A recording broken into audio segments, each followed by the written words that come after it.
কিয়ামতের ময়দানে 5টা প্রশ্ন করা হবে। এই 5টা প্রশ্নের উত্তর না দিয়ে কোনো বনি আদম পাই নাড়াতে পারবে না। এর মধ্যে প্রথম প্রশ্ন, তার জীবনটা সে কোন কাজে লাগিয়েছে, জীবনের মধ্যে যে যৌবন ছিল ওই সময় কি করছে। এবং যৌবনের ইবাদতকে আল্লাহ তাআলা খুব বেশি পছন্দ করে। আপনাদের এই বয়সের অফিসে খুব ব্যস্ততা, এরপরেও যে একটু কষ্ট করে নামাজটা পড়েন, হ্যাঁ, এরপরে যে জামাতে আসেন, এরপরে আপনি সুন্নাহ মোতাবেক চলতে যাচ্ছেন, দাঁড়িয়ে রাখছেন, এটা অনেক বড় ইবাদত। এটা আল্লাহ তাআলার কাছে অনেক বেশি প্রিয়। এই জন্য যৌবনটাকে যেন আমরা কাজে লাগাই প্রিয় ভাইয়া। যুবক ধরা হয় কোন বয়স থেকে কোন বয়সে, লেটস সে 20 থেকে 40, তাই না? 20 থেকে 40, এই 20 বছরের সময়টা হচ্ছে একেবারে জীবনের সবচাইতে মাহেন্দ্র ক্ষণ।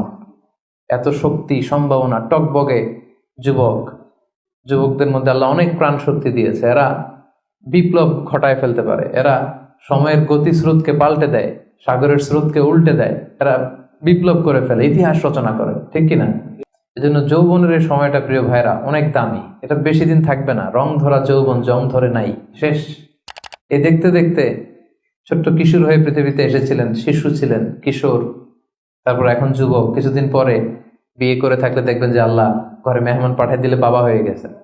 কিছুদিন পরে মেয়েটারে বিয়ে দিলে এরপর কি হয়ে যাবেন, শ্বশুর হয়ে যাবেন, এরপরে নানা হয়ে যাবেন, দাদা হয়ে যাবেন। এই তো জীবন, this is the circle of life.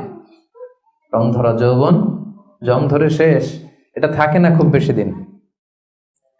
এই জন্য এই যৌবনের এই সময়টাকে যারা আল্লাহর ইবাদতে তারা কাটিয়েছে, তাদেরকে আল্লাহ তাআলা আরশের নিচে ছায়া দিবেন, নাশা ফি ইবাদাতিল্লাহ।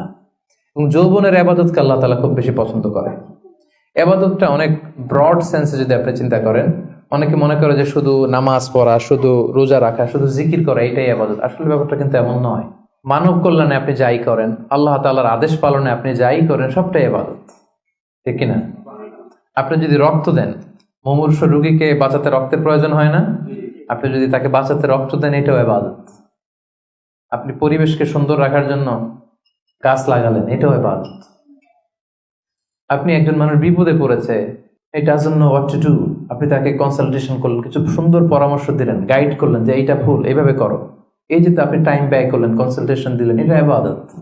অনেকে মনে করে যে শুধু তাসবিহ, জিকির, কোরআন তেলাওয়াত এগুলোই মনে হয় ইবাদত। না, যে পথেই আল্লাহর সন্তুষ্টি, যে কাজ করলে আল্লাহ তাআলা সন্তুষ্ট হন, এই সবগুলো কাজই কিন্তু ইবাদত। তাই যৌবনের এই মোক্ষম সময়টাতে আল্লাহ তাআলার ইবাদত করে আমাদেরকে কাটাতে হবে। আমা খালাকতুল জিন্না ওয়াল ইনসা ইল্লা লিয়াবুদুন, আমি মানব জাতি আর জিন জাতিকে কেবলই সৃষ্টি করেছি আমার ইবাদতের জন্য। এজন্য এই বয়সের, আপনাদের এই বয়সের অফিসে খুব ব্যস্ততা, এখানে খুব ব্যস্ততা, এরপরেও যে একটু কষ্ট করে নামাজটা পড়েন, হ্যাঁ, এরপরেও যে জামাতে আসেন, এরপরেও আপনি সুন্নাহ মোতাবেক চলতে যাচ্ছেন, দাঁড়িয়ে রাখছেন, এটা অনেক বড় ইবাদত। এটা আল্লাহ তাআলার কাছে অনেক বেশি প্রিয়। বৃদ্ধ বয়সের ইবাদতের চেয়ে যৌবনের ইবাদত আল্লাহর কাছে অনেক বেশি প্রিয়। এর কারণ হচ্ছে, বৃদ্ধ বয়সে ইবাদত ছাড়া করবেটা কি? ইবাদত ছাড়া তো সময়ই কাটে না। কারণ ঘরে আর কথা শোনার কেউ নাই, কেউ সময় দেয় না, রাতে ঘুম আসে না, 3টার দিকে ঘুম ভেঙে যায়। বাংলাদেশের কথা যদি বলি, দেখবেন যে মুরব্বীরা 3টা-4টার পরে নাকি ওনাদের ঘুমিয়ে আসে না। তো অজু করে ইমাম সাহেবের 1 ঘন্টা আগে আসে মসজিদে ফজর পড়তে। ইমাম সাহেব দেরি করলো কেন, মুয়াজ্জিন দেরি করলো কেন, ওনারা এটা বলে। কারণ ওই যে ঘুম আসে না, কি করবে? তখন তার ইবাদত করা ছাড়া সময়ই কাটে না। ওই ইবাদত আল্লাহর কাছে ততটা প্রিয় নয় যতটা প্রিয় হচ্ছে একজন যুবকের ইবাদত, ঠিক কিনা? আপনি যৌবন কালে যদি আল্লাহ তাআলা দাসত্ব করতে পারেন, ইবাদত করতে পারেন, আপনার বার্ধক্যে উপনীত হওয়ার পরে ইবাদত করতে না পারলে আল্লাহ তাআলা ইবাদত দিয়ে আপনার আমলনামা পূর্ণ করে দিবে। পূর্ণ করে দেবে। ফজরের সময় উঠতে পারতেছেন না, কোমরে ব্যথা, ডায়াবেটিস ইত্যাদি ইত্যাদি, আল্লাহ বলবে যুবক অবস্থায় কি করেছিল ওইটা দেখো, ওই সময় যা করছে ওইটা লিখে দাও। এই জন্য আল্লাহ রাসূল সাল্লাল্লাহু আলাইহি ওয়াসাল্লাম বলেছেন যে এই যৌবনটারে কাজে লাগাও। আল্লাহ রাসূল সাল্লাল্লাহু আলাইহি ওয়াসাল্লাম বলেছেন 5টা বিষয় আসার আগে 5টা জিনিসকে কাজে লাগাও। এর মধ্যে একটা হচ্ছে শাবাবাকা ক্বাবলা হারামিক, বার্ধক্য আসার আগে যৌবনকে কাজে লাগাও। সিহহাতাকা ক্বাবলা মারাদিক, অসুস্থতা আসার আগে সুস্থতাকে কাজে লাগাও। গিনাকা ক্বাবলা ফাকরিক, গরিব হয়ে যাওয়ার আগে তোমার ধনাঢ্যতাকে কাজে লাগাও। ফারাগাকা ক্বাবলা শুগলিক, ব্যস্ত হয়ে যাওয়ার আগে অবসরটারে কাজে লাগাও। হায়াতাকা ক্বাবলা মাউতিক, মৃত্যু আসার আগে জীবনটারে কাজে লাগাও। এই জন্য যৌবনটাকে যেন আমরা কাজে লাগাই প্রিয় ভাইরা।